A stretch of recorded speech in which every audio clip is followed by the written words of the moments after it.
I think everyone's been in the situation where you've dropped the price point on the client and you get the dreaded comment that everyone gets whenever you put a price point in front of a client, which is, that seems expensive.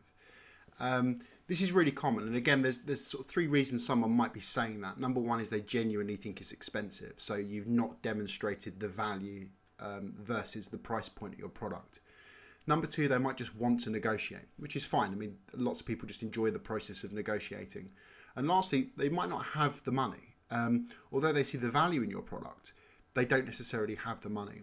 So we really need to qualify that question when we get it. So when people do say to us, oh, that seems expensive, don't go into a big diatribe about the price. Learn about what they mean by that. So there's a couple of questions we can ask. Firstly, we can get the customer to justify that objection by saying, okay, when you say that's expensive, what are you comparing that to?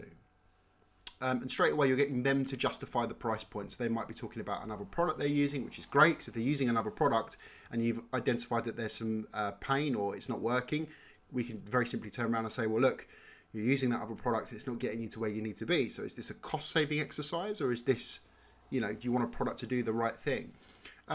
Second of all, we can ask them what they think the price is worth. So if someone turns around and says, we think it's expensive, we can say, well, what were you expecting it to cost?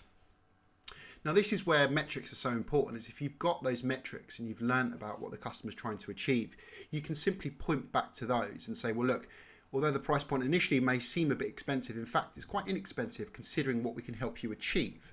And you want to make that value case or that business case as strong as possible, so the client sees that by spending this money, there's a real route to a return on investment.